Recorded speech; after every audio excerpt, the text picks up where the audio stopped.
Hello, my name's Tom Adams, one of the co-founders of 60 Decibels, and this is a short 10-minute interview with someone I admire and whose work I think is fantastic. In this first interview, I'm going to be listening to Tony Burdon, the CEO of Make My Money Matter. Make My Money Matter is a people-powered campaign fighting for a world where we all know where our pension money goes and where we can demand that it's invested to build a better future. So Tony, a few questions for you then. So you've had a really, really interesting journey, and it'd be lovely to hear about how you got to your current position, and particularly, what has been the motivation for driving you towards the work you're doing? Great, thanks, Tom. Well, it's a pleasure to talk to you. I think I've just been incredibly lucky in my life. So my first job, when I left university, I went out to Malawi in Africa as a water engineer for the government of Malawi. And my job was to take water from mountain streams and pipe it into villages. And it had a huge impact on women and girls who carry water. And it improved the health of those people in those villages.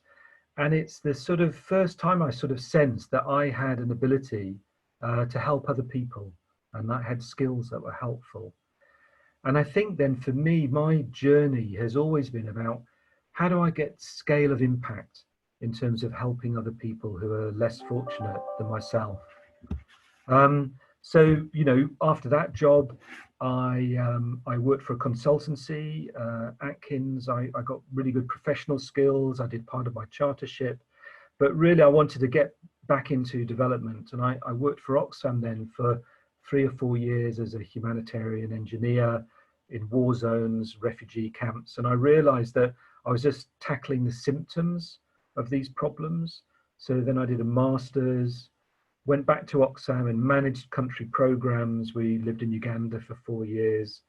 And then I started working then on global policy. So I was on the board of Jubilee 2000, this big global debt relief campaign. And again, I wanted more scale of impact. So rather than lobbying Treasury, I went and joined Treasury and became a civil servant, working, with Gordon Brown and leading on development issues within the Treasury. And I loved it in the Treasury, and it meant you could work on G7 communiques rather than lobbying on them. I tried a normal Treasury job, but it wasn't for me. My passion has always been development.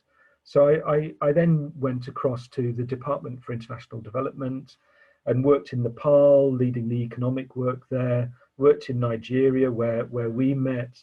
And then I became a senior civil servant and led DFID's economic work, and then its private sector department. And it's there where I worked for 4 years leading that team, where I got very focused on how to mobilize more investment for impact in developing countries. And in the end, that's why I've ended up in Make My Money Matter. We need to create more demand around how people's money is used and invested so that we get this scale of impact aligned with the Sustainable Development Goals that helps transform people's lives for the better. So that's the journey, and I sort of retained that sense of purpose, and I've just had these brilliant jobs through my life. I've had great fortune, really.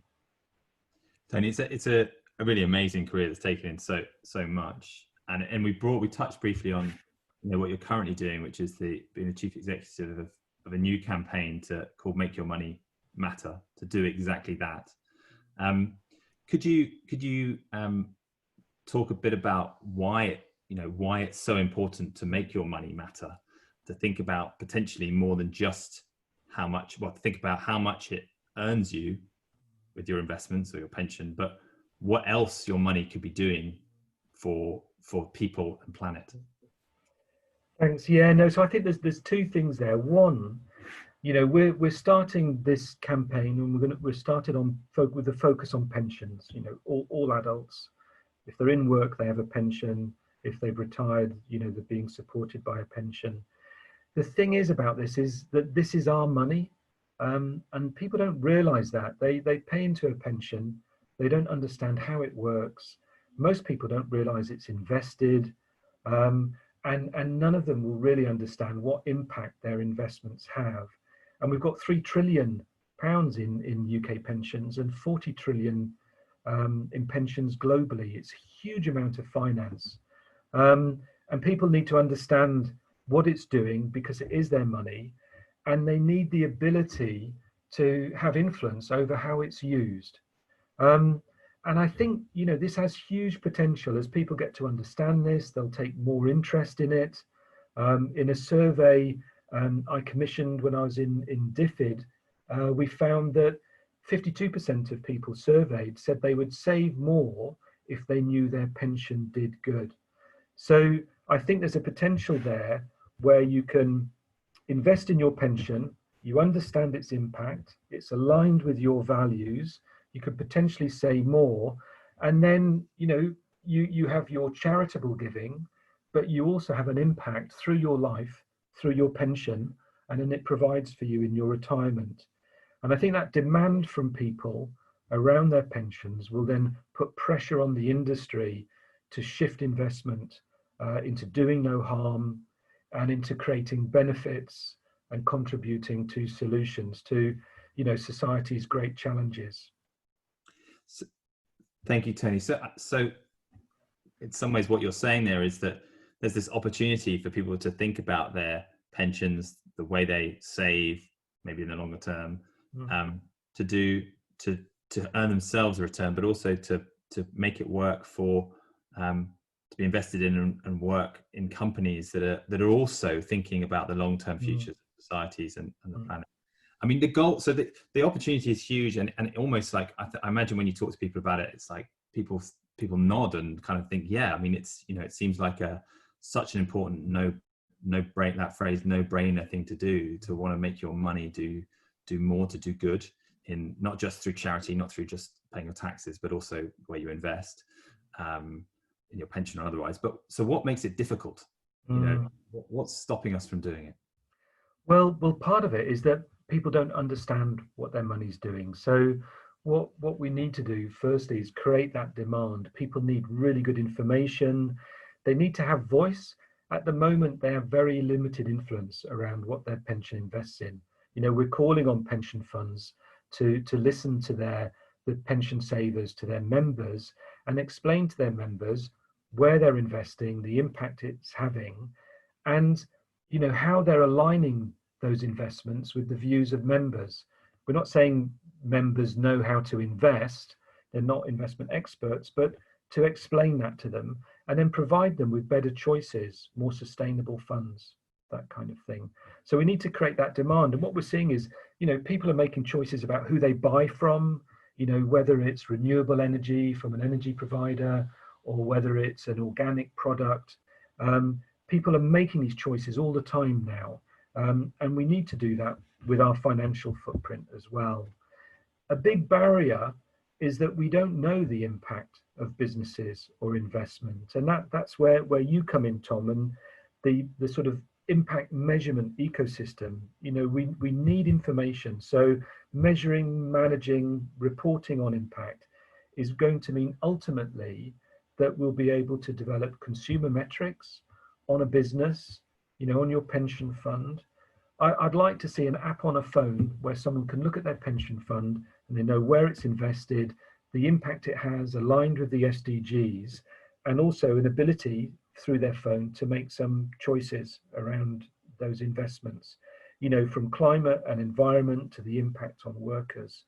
So I see impact measurement as a real lever for driving change, because then we'll have information more transparently.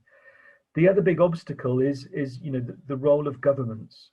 So governments need to set policy direction and regulation, and we've seen that in Europe with the all of work on sustainable finance, the EU taxonomy.